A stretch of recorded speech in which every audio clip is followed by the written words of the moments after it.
Okay, I'd like to call the February Curriculum Committee meeting to order. Let be noted that all three committee reps are here. Approval agenda. So moved. Second. All in favor? Aye. Okay, no public comments. And so number 5 on the agenda, we move fast on our agenda. Wow. Yeah. So moved. Alternative ed, thank you folks for being here today. Appreciate it. Travis? Yeah, you already clicked it. Slow down. I'm just kidding. So Brian is here, along with Pat Collins and Scott Krause. You just, saw these fine educators a few weeks ago at our curriculum Documentary presentations. stars. Documentary stars as well. We're not quite to that standard today, but there is a topic that was foreshadowed in that presentation that's really the heart of our conversation today. Glad they're here, taking time out of their busy schedules. Brian, if you want to kick us off. Yep. So yeah, you've seen kind of the nuts and bolts of this, but just kind of how we got there. So I'll see if I can page through this. Basically, what we're trying to do is be proactive as opposed to reactionary. We have currently, Scott does a program called Active, and 8th grade students are identified for Active by middle school teachers, kids who need extra support. And it is a class where Scott works with them on some basic homework skills, and then chasing many, many assignments from many teachers across whatever courses the students have possibly taken. So, and we used to have 2 active, other active classes, English and Bio. Last year, we pulled those back just because there weren't a lot of kids utilizing those classes, and it was turning into more of a struggle to staff it, keep our numbers down in other spaces. And we thought that there was a better way to do things. And in the past few years, we've kind of looked at, last year specifically, we looked at what kind of programs are out there for alt-ed, what are other schools doing? And so we talked to a number of schools of how are you addressing freshmen who have gaps, who are coming in, who are disengaged from school and struggling. So this is how we got here. We did an investigation. We sent the entire alt-ed team out to different schools. They brought ideas back. We've connected with other schools to see what they're doing and how they set their freshmen specifically up for success. Because if a freshman is successful, the chances of them being successful the rest of their high school career are far greater. So I think it's like 90%. If they've had a solid freshman year, they're going to go on and continue to have a positive high school experience. If they do not have a positive freshman year, it's pretty much guaranteed that we're going to have to figure something else out. They're going to be doubled up the next year taking core classes. And so we're kind of chasing it the rest of the way. In pre-competency, which we built that program up, it was you wait through freshman year, you wait through sophomore year, and then by junior year, all right, we got a program for you. And so for 2 years, kids were disengaged, maybe skipping school, and just biding their time. And so we're trying to be much more proactive and forward thinking, and who are good kids for this, and who have freshmen do we already know coming in that are probably going to have a lot of struggles. So that's where we're at right now. We've working with the middle school. Terry Miller at the middle school is part of the alt-ed program with her Horizons program. So she's helped us identify kids who need a lot of support right now in 8th grade that are probably going to come to the high school. And if we continue with the same model, they're going to continue to struggle. Scott does an amazing job. Pat's helped Scott out this year in the active classes, but there's probably, how many kids are in each class? There's 20 total. 20. So I got to join them one day and find out what it's like just trying to keep all the kids moving forward, especially when they don't all have the same teacher. We're trying to be aligned and make sure kids are doing the same thing, but sometimes there's little differences here and there. And so just making sure kids are on track, getting their assignments done on their core for sure, and being successful. So we thought this way as opposed to trying to chase things, and when we explain it, I think it'll make more sense. And active is just freshmen. We have had run 10th in the past. Yeah, so when I got here in 2008, we had 3 levels of active learning. We had active learning 1 for freshmen, active learning 2 for sophomores, and active learning 3 for juniors and seniors. And the enrollment numbers would kind of taper off as they got older. Some kids started to figure out, I can do this, I don't need the support. And then our GO2 program came in, and that took Corey out of it. So then it left us with me doing active learning 1 and active learning 2. Our sophomore numbers started to decrease, where it was really just feasible to just have active learning 1. So we just call it active learning now. And at that same time, when we lost active learning 2, we added active bio and active English. And those programs started as credit recovery programs because the kid failed as a freshman. Bio and English were our 2 most common failing core courses. Then we try to recover them through active bio and active English in a separate environment, because traditionally sophomores didn't love being with freshmen on a course that was for the freshmen. So we had little success and with sophomores going back into a bio class with a bunch of kids that are younger than them and having success. So that's how active bio and English were created. Population changed over time. Our grading system changed, which allowed caused fewer kids to fail. I think the big change was when we went from quarter grading periods to the semester. That helped kids kind of, recover during the course of the semester. And so our active bio and English numbers just started to decrease because we had fewer kids failing in these courses. So do you currently have the active English and bio still, or that's gone? Yeah, this is the first year we haven't done it in quite a while. Yeah. Okay, thank you. Yeah.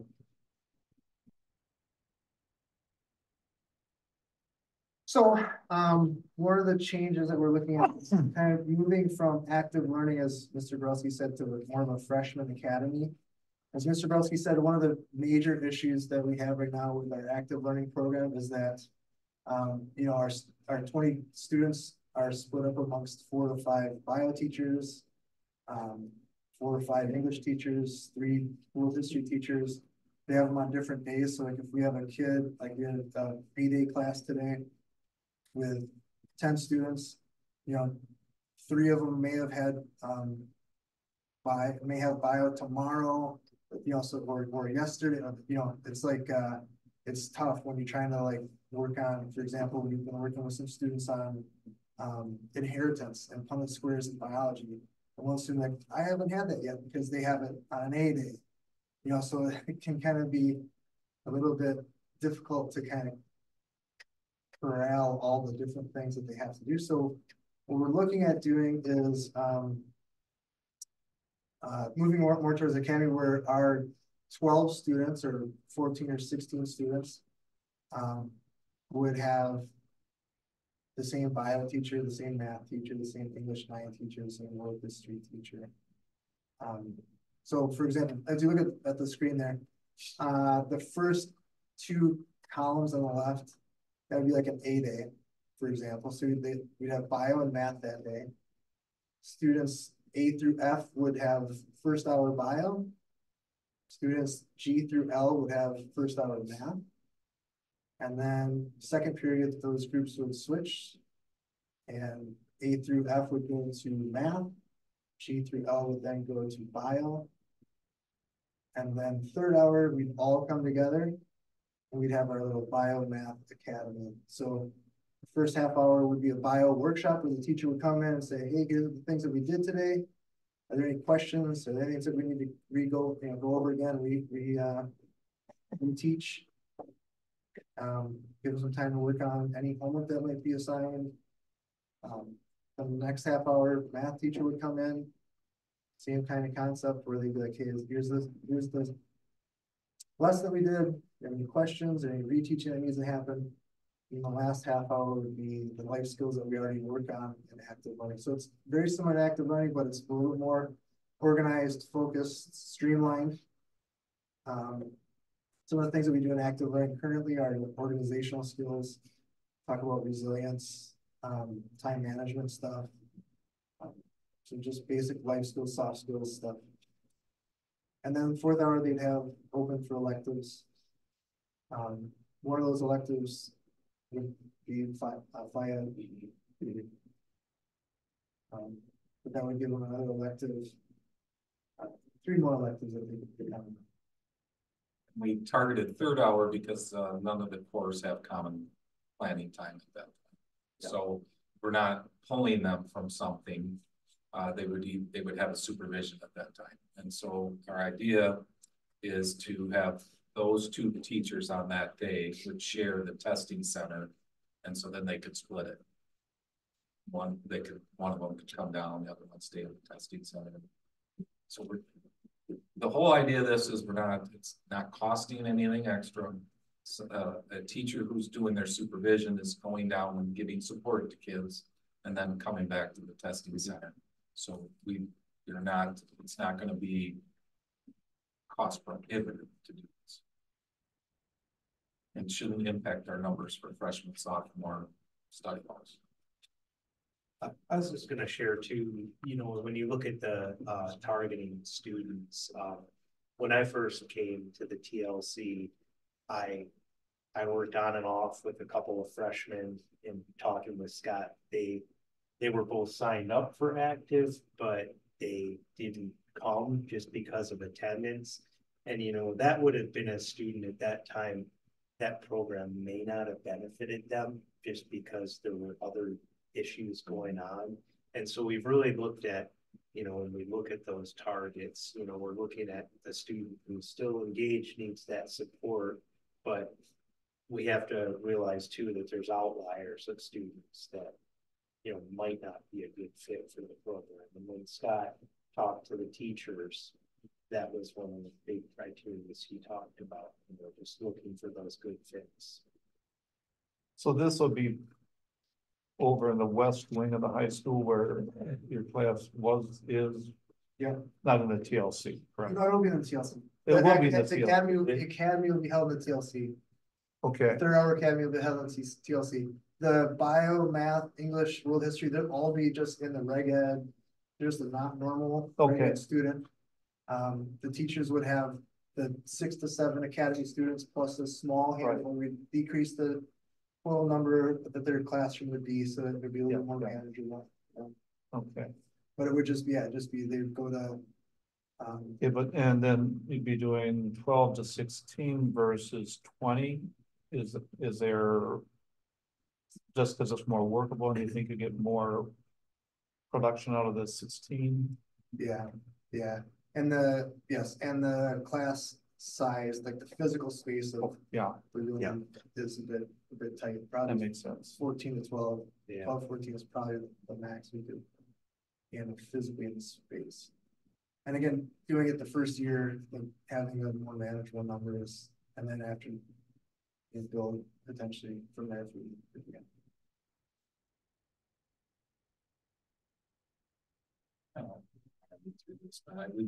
We just shared this with, I don't know if there's anything for that or you just want to go last one. Yeah. So again, the final slide, this is an example of flow chart and part of relation to our presentation on the TLC programming. We talked a lot about there's various paths that students need and they're not all one path. And so I think with the freshman academy, when you look at a freshman coming in, that the idea is they'll be caught up in their credits. They'll have that success with having staff, help them out, support them. And then as they move into their 10th grade, they'll be in regular ed, or if we've noticed some things that are going on in freshman academy and they're struggling, Scott and I do have the competency program that works as a 3-year model. And I talked to Scott a lot about the 3-year model in the fact that sometimes when you have some juniors that that have missed a lot of school to come into competency, you spend a lot of time, reteaching and, getting them back into doing work every day. And so that's why we developed it for freshmen or for sophomores. We have had sophomores in the competency program in the past. So this model, again, gives you those different choices. And then you look at 11th grade, they, if they're still having success, they're in Reg Ed or they're in competency, or our GETO 2 program does have kids can come in at 17 now. So then we have yet another system. And then senior year, they have, again, the 3 choices. And again, if students are struggling in competency program, they have other options, other paths. And I think with the PLC model and things like that, that's what's really important right now is just how are you going to support a kid on that path to give them success? And, it's really that path may look a little different for different students. And I think that's going to be more of the wave of the future as students are coming in. And, these are going to be things that we're going to have to assess and really look at. Anything else? We're trying to build a community for these kids that come in and oftentimes are just disconnected. That they know that there's a chance for success. We're in it for them. There's lots of touches by adults, and that they're feeling safe and confident, because this is what we find with a lot of kids that end up either at competency. They're just not confident that they can be. We have many bright kids go to GETO because they're not confident being in the big building and doing the process and getting there. But once they have that trusted adult, they feel connected, and there's a community there, then they're in. And so if we can build that as freshmen, that's what we want to do for them. So that like, oh, I got through freshman year. I have a whole pile of credits. I'm ready to go. And then we've even talked about this, what for 10th grade kid that if they've had a successful year now, we just kind of turn them loose. I said, I want to assess it during the year. Do we need a 10th grade, just a one touch? Yeah. Their sophomore year, where something similar has happened, for at least that they have that trusted adult that they're going to connect with, just to say, hey, we still care about you. We're looking at that, but we don't know until we do this what that looks like. So. But I think as well as just having working with Scott this year, one thing I've really observed is Scott does a great job with trying to balance all those hats, but I think having their Reg Ed teacher come in and work with them and, kind of know where their pulse is right there. That's something we haven't done. They did it a little more when they had active bio or active English. But I think, this kind of, in a way, meshes best of both worlds with support of students. And so I'm really excited about that piece, just to see what's going to happen. So the other night, one of the things I took away is the great stuff you're doing, but maybe it's the wrong impression, but it sounded like you guys are really kind of stretched about as far as you can get staffing wise. This doesn't seem to increase the staffing, at least in terms of what you have to do, because it actually maybe a couple less freshmen and it's more organized. Yeah. So that should enhance your situation. Would that be a fair? Yeah, I think the only piece that, we haven't really looked at it down the road, but when we originally started expanding on the competency model, we wanted to have more opportunities to possibly take students into the field. And, depending on that population, we don't know yet, that would be something like Brian said, we just have to assess down the road. So as far as next year for the model, we have all our students for competency coming in the morning, and then we have that afternoon where we have time. So next year, no problems, but as we grow, we have to really look at these things and reassess these things as a group.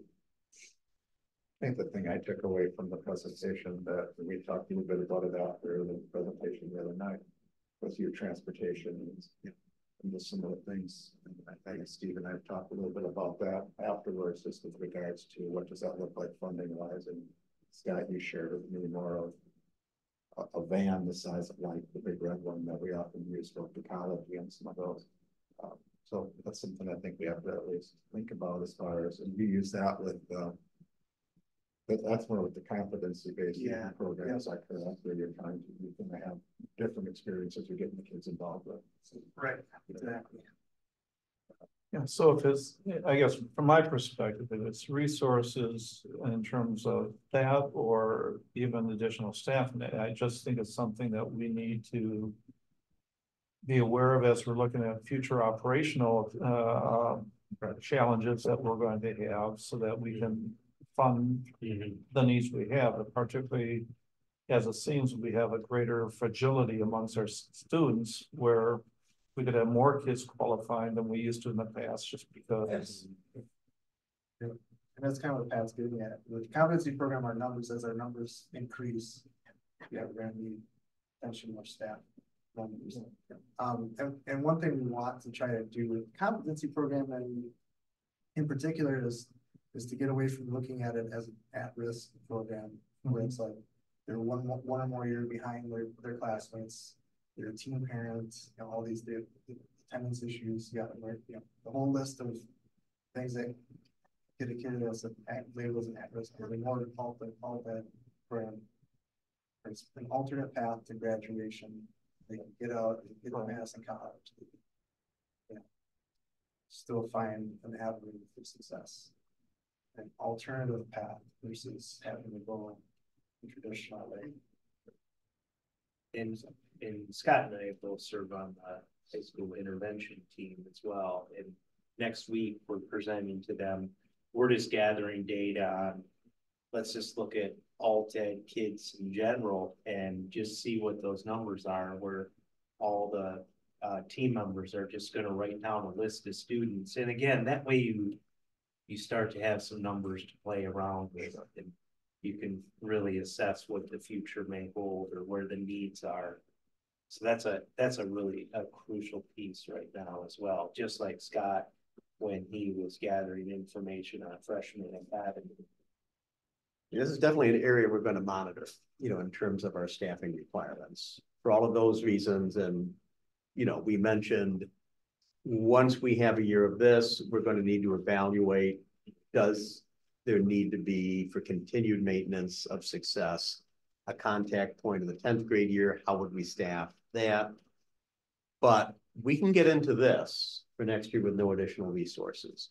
And again, can't underscore enough how sound this concept is, because the transition into high school is one of the places we know, not just here in Waunakee, but nationally, it's where students are already facing some challenges. Suddenly, it's a fork in the road. And then if that year doesn't go well and they're credit deficient, it's like, well, I have all of the challenges that I'm trying to sort out, and now I have this credit deficiency rock on my chest. How do I get out of this? This model is trying to work with what we know about the profile of students that tend to encounter the most challenges with that transition. And a lot of work's been put into this, and we have a pretty good handle on this profile. Not that we won't continue to refine it based on experience. And we're going to try to get them a successful freshman year so they don't have that credit deficiency rock on the chest, while retaining some of the strong components of active, where they're getting some life skills, executive functioning skills, all of that. So I'm really excited to see what this can do for our kids next year. This is one of the really nice job studying it. I think that, and Brian, you talked to me a little bit about that, and I think you shared it during the curriculum night. Just some of the work and process we went through and researching and looking at what some of the districts have done, and then looked at what worked here. So appreciate having a model that comes forward that really keeps kind of kids together. You asked a question at the board meeting on Monday, Mark, just about like the efficiencies of kind of like the EL students in that heritage environmental class. It's Right. a very similar concept here where you're trying to cluster the kids so you can more effectively and efficiently work with them. I love that. I think you guys did a really good job putting that together. And I would just encourage Brian to go back and I don't remember on the 3-year budget plan, but if there are some of those needs that were articulated with regards to either future staffing considerations or anything transportation wise, make sure that's on there, at least so that we have it on our radar and we don't forget about it as we start planning forward as a month this year. They don't let me forget about that day on every meeting. I have been fortunate enough to have to get to drive down to Fort Atkinson for the last 5 weekends for youth basketball events. And there's a bus company that had a shuttle bus thing that was for sale. So I called them up and got some information on it. $2,500, but it doesn't go in reverse. Like Brian said, that It's this transmission. concept of the transportation is definitely kept in front of his windshield. Yes. Good say, yeah. We will be there. That's good to know. Yeah. Thanks for your work on this. I'm really excited. Right? This is really good stuff for them. And I think there will be very results. So great. So thank you. And I really like working with Scott just because, you know, we're both dreaming, you know, we're both thinking about what can we do? You know, we're always looking at everything and what can we do differently? Oh, this would be exciting. And that energy is really exciting for me. So I really enjoy coming to work and working with Scott on this. So Thanks, Pat. Ditto. Now, even though we don't see any need for additional resources to implement this next year, this is enough of a programmatic change. This is the type of piece that we would actually look for a motion at the committee level, and we'll bring this to the board in March. However, so you understand, just to support our kids, if you are feeling real comfortable with this, with an affirmative vote, we would begin some implementation steps in terms of schedules for kids next year in advance of the board meeting. Motion to approve. Second. All in favor? Aye. Well, thank you. And a Very big much. thank you to Brian and Pat and Scott Guys did for your hard work on this. Okay, this is good stuff. Thank you. We appreciate it. Great work. thank you. Thanks. Our kids are fortunate. So this may not be all inclusive. These are the items we know are coming up. So for your March meeting, we'll have an Act 20 update. Now, you may have seen in the paper that there's a conversation about extending some of the timelines, but we'll definitely bring an update in. You'll also see your first look at summer curriculum projects and textbook requests. Those will be information items. But then those will come back in April as action items to advance to the full board in May. And I anticipate in April, we'll also be bringing information in on the ELA pilot. You'll also be receiving information on the elementary math pilot and our adoption there as part of the textbook requests. And then in May, for sure, we're going to update you on what we've been working on and what our teachers have been working on for the last year relative to artificial intelligence and the impact on education. Okay, is it possible for March? I mean, it's nice to have a short half-hour or 45-minute meeting, but either at March or April, could we bring up for discussion the potential for monitoring our RTI numbers and how many kids go out of it on a given, if that be something, one of the metrics we might want to look at for student achievement? Okay. Because right now we don't chart it at all, at least at the board level. Right. It's not one of your reported numbers. That's absolutely true.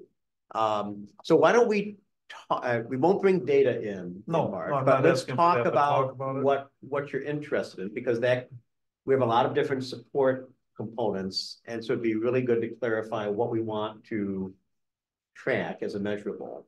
And then potentially by April, we could bring in an example of what that could look like and get some feedback on that, if that's something you'd be interested in. Anything else that we might want for either March, April, or May will be the new committee, but at least to have something. Is there anything that any of you have been thinking about that we haven't covered yet this semester or this year? Another thing that I've been thinking about, but I don't know for sure if it falls under curriculum or not, is information on.